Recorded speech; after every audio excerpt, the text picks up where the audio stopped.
One hot day in Africa, in a deep green jungle, a mouse came into a grove of trees in search of food. Out of the corner of her eye, she spotted the last red apple. Little did this silly mouse know that behind this beautiful tree lay a ferocious lion, much larger than she. In her fright and haste to get away, the little mouse ran across the sleeping lion's nose. Do you think this was a good idea? I don't think so. Rudely awoken from his nap, the angry lion laid his paw on the tiny mouse, trying to trap and kill her. Spare me, please. Please, let me go, and someday I promise I will return the favour. The lion found it very funny to think that this tiny mouse could ever help him. Wouldn't you find it funny? What could you ever do for me? Please, just spare me. I'll show you someday. Very well. I'd like to see you try. You may go free. And the mouse scurried away.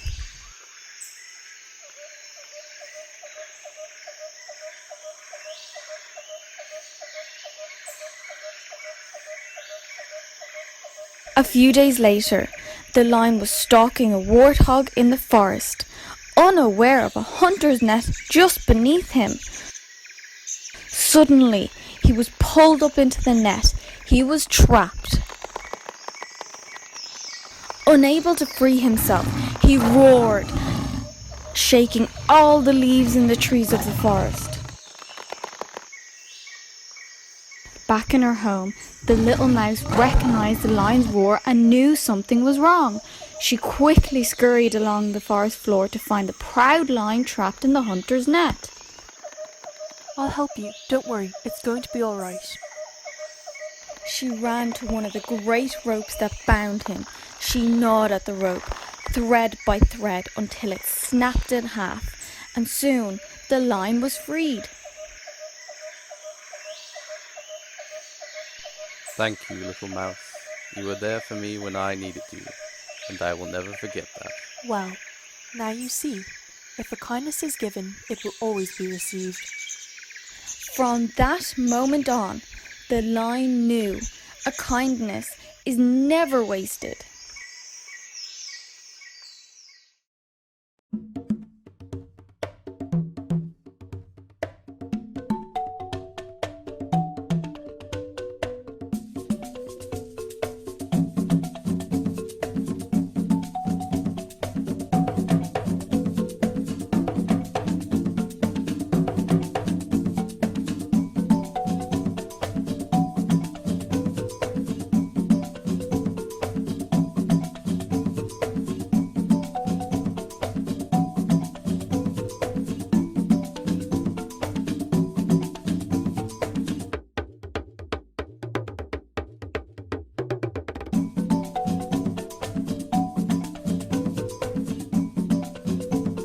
How to create your own little mouse. You will need a pencil, rubber and some colours. First, we draw a small oval in the middle of the page. On top of that, two much larger ovals. Connect them together and rub out those guidelines. Draw a smaller oval in the middle of the face to make a little nose. Then two big eyes and connect them to the nose with thin lines. Add a few swirly hairs, a few swirls on her ears, and a big pear-shaped body. Draw two circles for her legs and two circles for her feet, and rub out the guidelines. Add a few earrings and a little bit of colour if you want, and there you have it, your own little mouse.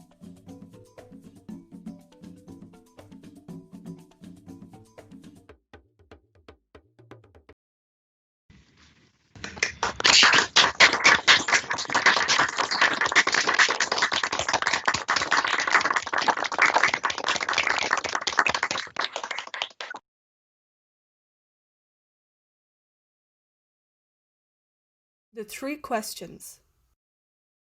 Are you ready to hear a story before bedtime, dearies? Yes, Grandma. Yes, Grandma?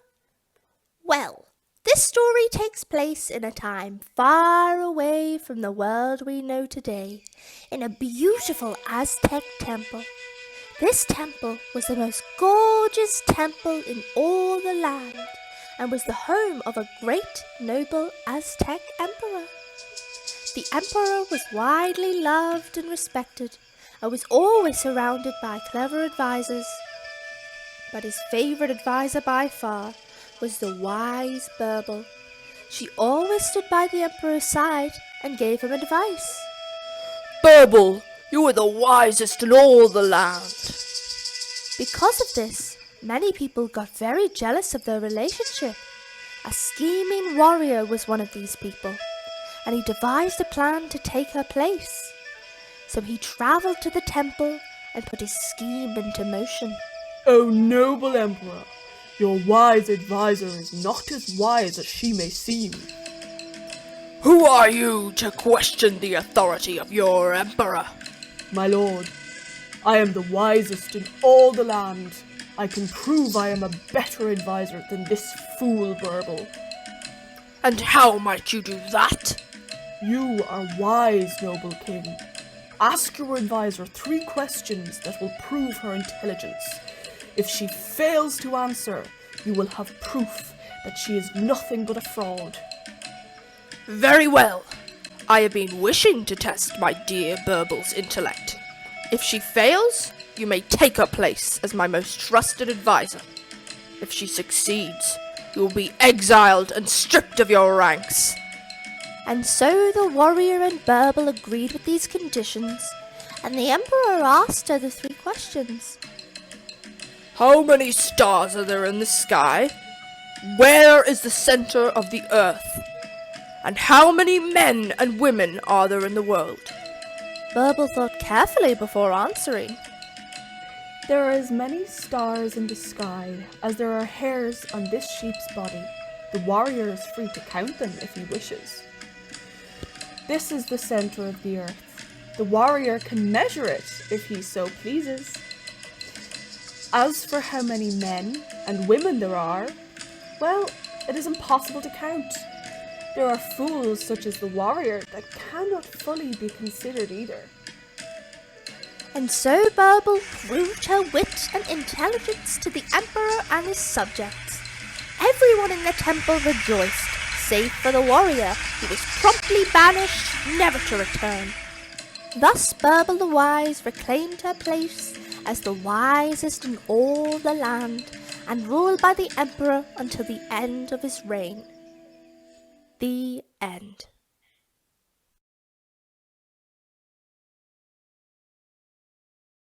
Thanks for watching! Hope you enjoyed our show. People may doubt your ability, intelligence, or integrity. But the important thing is that there's always a way. To prove them wrong. Thank you. Thank you.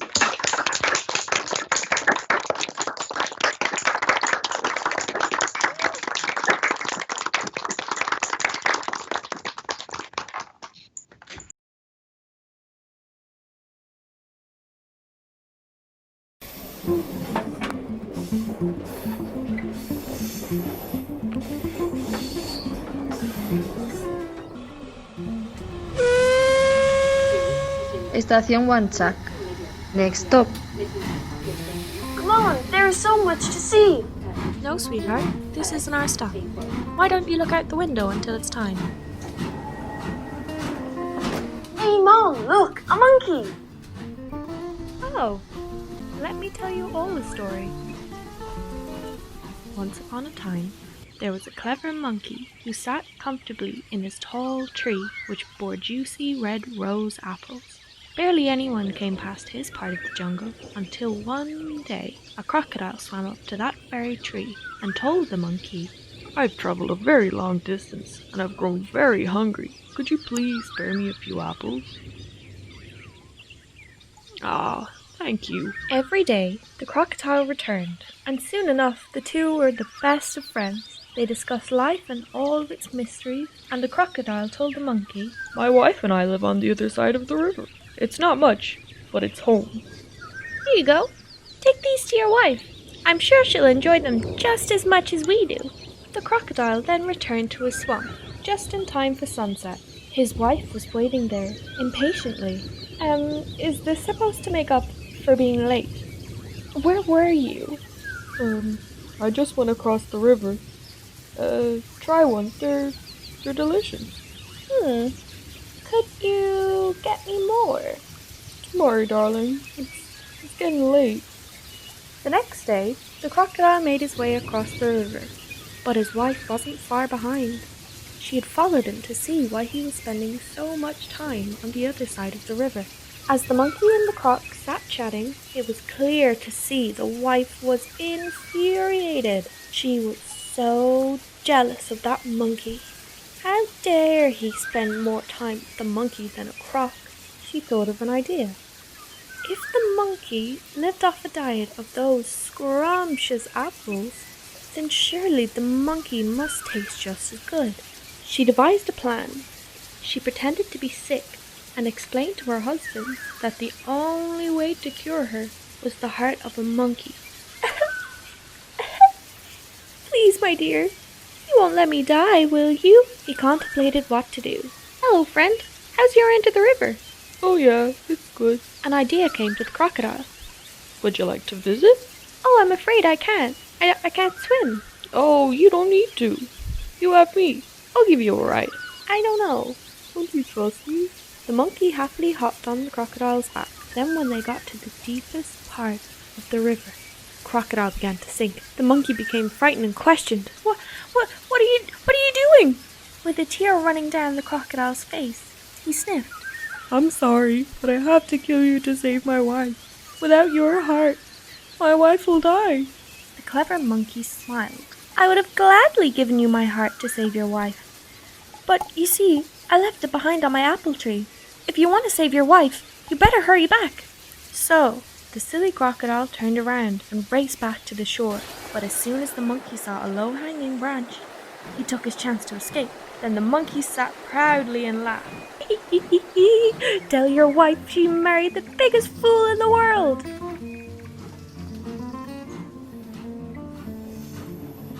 Now, what did you all learn from that tale? Oh, I know. Don't underestimate yourself. There are bigger fools out there.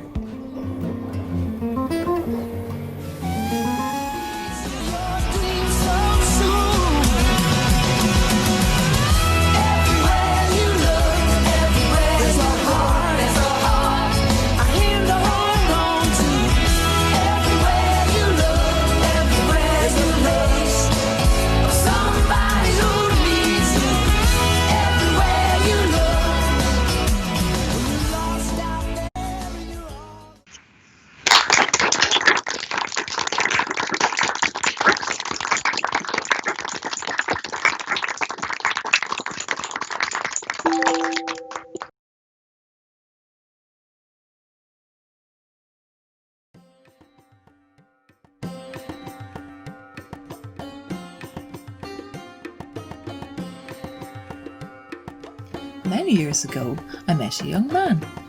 He told me he wished to make the lives of the poor around him a bit better.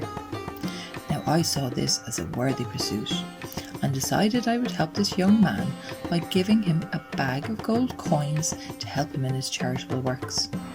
I thought it would be nice to watch what he did next and to see how much he would improve the world around him. What happened next is not what I hoped for. Well, I don't know. What was that about? Maybe he's keeping it there for safekeeping. Market day is not for a few days. Maybe he wants to get the people what they need then. Yeah, that must be it. Okay, man, we get it. The money is still there. Maybe you have bigger, more complicated plans for helping the poor that you forgot to tell me? So I suppose maybe it's okay just resting in your hole?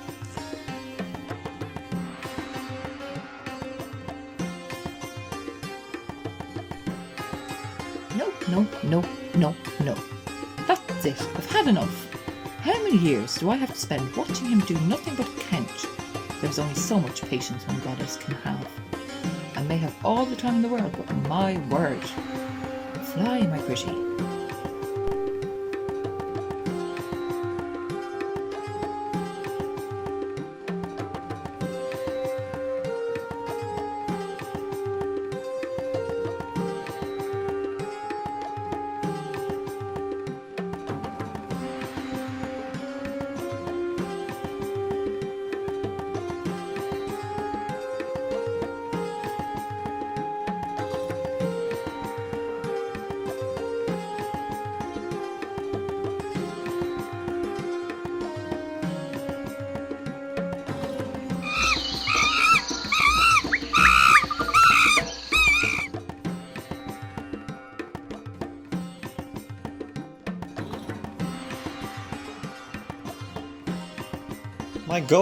My gold, it's gone. I've been robbed. I'm left with nothing.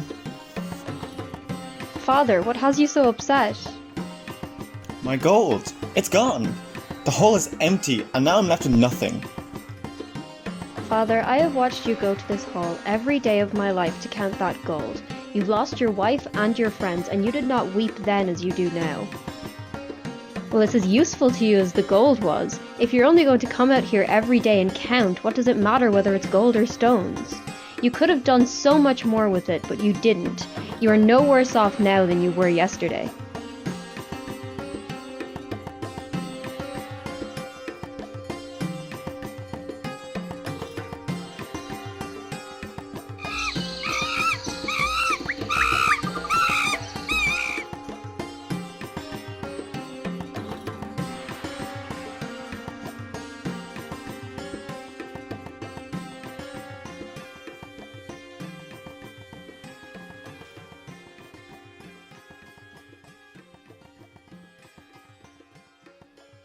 Well, that's better.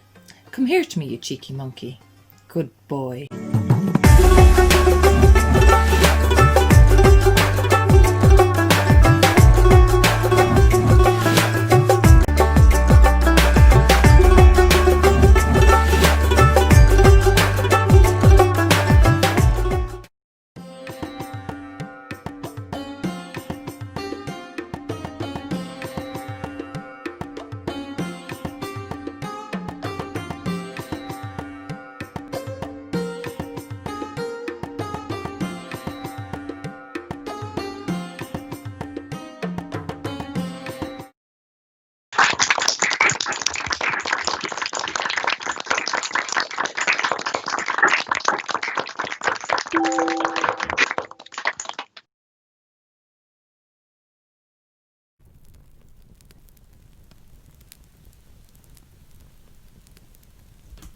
Settle down, children, and let the fire warm you as you learn of a tale that takes us travelling off to a far, far away land across the frozen seas.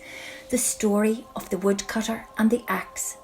My story is from a long time ago, of a place where the Inuits lived at the foot of the great ice mountain. Humbly working hand in hand with nature, they honoured the great goddess of the river. In a small cottage on the outskirts of the village lived Juna the woodcutter, a humble and hard-working man. Every day, Juna set the same path through the woods to gather the fallen branches and dead wood cast off by the older trees. Each day he worked in the forest. It was hard but honest work. One day, as Juna was busy chopping a fallen tree along the banks of the sparkling river, his axe slipped from his hand and with a sickening splash plunged into the deep, dark water, sinking down to the murky riverbed. He fell to his knees in despair upon the riverbank, peering into the icy depths. Juna knew that the river was too cold and too dangerous. He knew that to try and get it back by himself would mean certain death. "Help me, goddess! How will I work without my axe?" he cried out. Up from the swirling, rushing waters rose the beautiful, majestic goddess of the river, dripping in sea pearls and shells. Juna had never seen such a beautiful creature, and he was stunned by her presence. "What troubles you so, Juna, my son of the woods?" the goddess asked. Juna explained his predicament and pleaded to the goddess to rescue his axe from the riverbed. Plunging her hand into the deep waters, the goddess retrieved a shining silver axe. Is this your axe, Juna? She asked. No, goddess, that is a fine silver axe, but it is not my axe. Once again, the goddess plunged her hand into the river, and this time she retrieved a glowing golden axe. Is this your axe, Juna? That is a beautiful golden axe, but it is not my axe, he replied sadly. Look again, closely, Juna, for this golden axe could bring you such wealth. Are you sure it is not yours? No, goddess, this is not my axe. This golden axe would not cut my trees. If I cannot cut wood, I would perish. Smiling, hearing the truth of his words, she pulled out her hand from the river. She was holding Juna's old humble iron axe. Is this the axe you lost to the river, Juna? Yes, this is my axe. Thank you, goddess. You are an honest man, Juna. You made the decision not to take the other axes, even though they would have brought you wealth. As a reward, I shall give you the 3 axes. And in the blink of an eye, the goddess disappeared. Juna rubbed his eyes as if he had been dreaming, but as he looked down, placed carefully at his feet were the 3 axes. The shimmering northern lights danced along the mountain to light his way down to the village. So grateful was Juna to have his old axe returned, he made a plan on his return through the woods. He made his way to the village elders and presented the silver and golden axes as gifts to help the poor and hungry people of the village. There was great celebration. The villagers told the story of Juna the woodcutter for generations to come. So, children, always strive to live your life like Juna the woodcutter. Be kind and honest.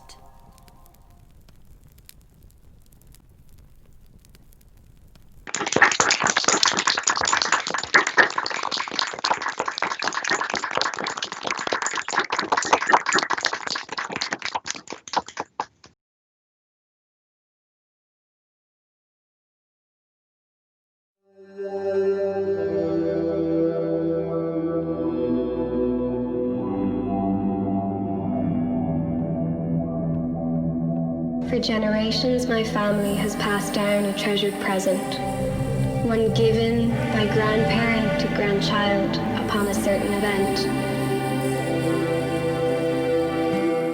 Honored, I received this gift when I was 12 years old.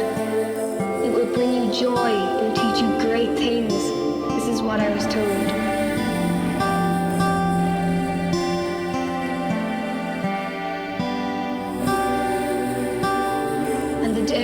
For me to pass on this treasure to my grandson Kai. I pray it brings him great pleasure. Grandmother, you're here. Of course, my dear child. I could not miss a day like this. This is a day that I dare not miss. For this is a day of celebration, my dear. Tradition calls, and we must adhere. Now, my child, this is not just a money box to hide away. For this little turtle will bring you gold each day. Simply shake it, my dear, and a coin will fall. But only once a day, 1 coin, that's all. And indeed, each day a coin fell as was told. And what did Kai do with all this newfound gold? He bought sweets by the jar and presents galore.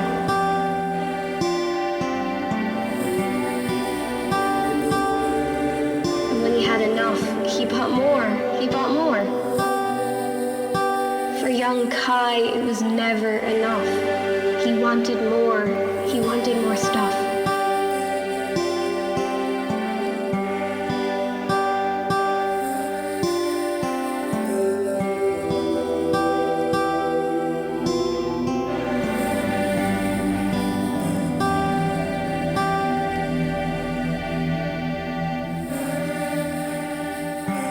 I need to buy that. I need that new phone. But Kai knew he did not have enough with 1 coin alone. I want more coins, Kai screamed in frustration. I need more coins. And without hesitation, grabbed the turtle and threw it to the floor. It scattered into pieces, but it was empty, the magic no more. With that, Kai knew he'd made a mistake. Oh, what have I done? For goodness sake.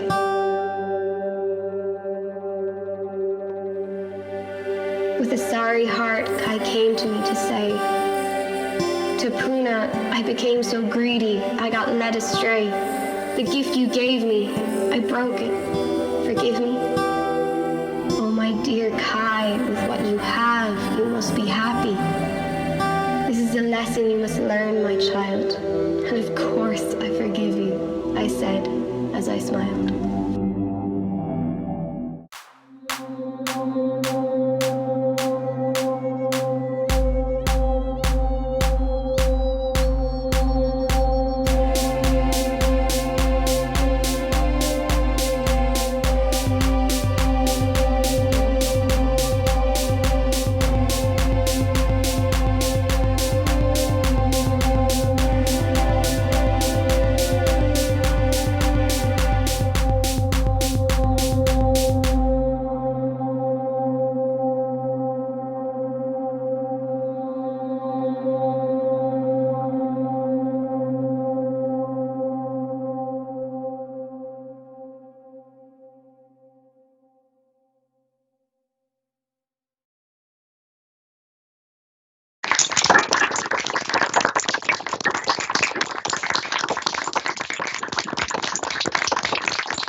There's no more food. Boy, go into one of the small boats and get us some fish. No way! There's a giant monster out there. Can't you see it? Fine, you can go fishing later. It's the monster. It's big and scaly. You've heard the stories.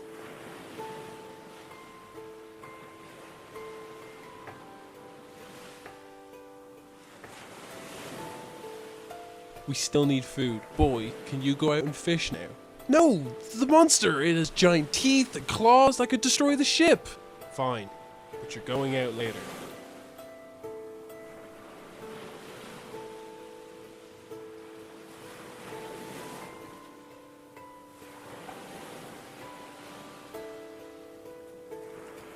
Go out and get us some food before we throw you overboard. Fine.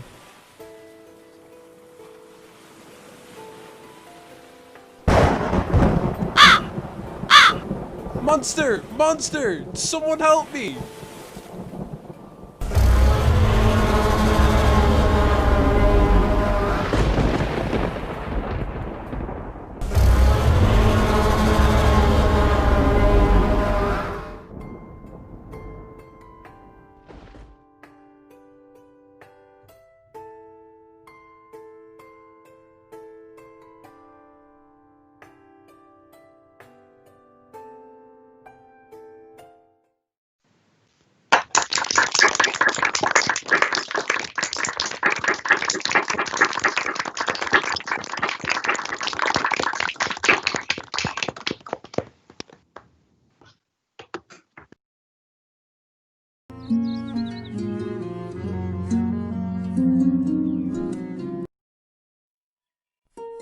Long ago, in ancient Greece, there lived a young girl from a small village. She was an innocent and an imaginative child, loved by all, even the gods. One evening while walking home, she took a wrong turn and stumbled upon an abandoned temple that she'd never seen before. She walked up to the temple, when suddenly, Zeus gifted her with a doll to protect her against the spirits that lurked around her. Unknown to the child, were the three spirits sat on their perches watching her closely. They were vile and cruel spirits who wanted to steal the child, but they knew they could not while she held the doll of protection. This child will make a delicious meal for us all. Let's somehow trick her into leaving the doll and then she'll be ours. After devising a plan, they separated from one another and took different hiding spots along the path the girl would walk.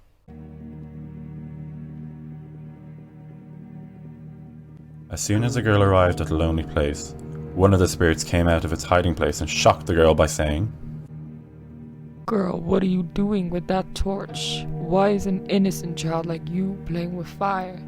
You'll burn yourself. Put it down. Spirit, can you not see? It's a doll I hold. I told you what I saw, girl. I'm sorry if you don't believe it. The girl was worried by what the spirit had said, but started on her journey home once again. She had barely walked a moment when another spirit came out of its hiding place and asked the girl, Young one, why do you carry a dagger in your hands? You're far too young to have such a thing. Now throw it away before you cut yourself. What? I carry a doll, not a dagger. How could you confuse the two? You are a foolish girl. Either you don't see what you hold or you're a liar. I told you what I saw. With that, the spirit floated away smiling. The child shook with fear, but calmed herself and began once more on her journey back home. Again, the child had covered little distance when the third spirit revealed himself. Watch out, girl, you're holding a venomous snake. Why would such a sweet child as you play with such a deadly thing? Quickly drop it before it bites you. No, stop it. It's just a doll. The child was immediately struck with fear. She looked down to see the doll that Zeus had gifted her morph into hideous things that the spirits had told her it was.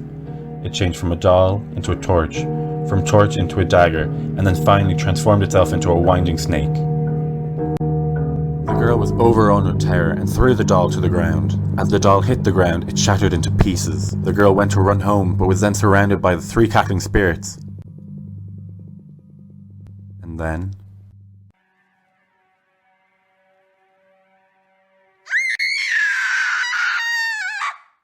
Well, boys and girls, where's your dollies?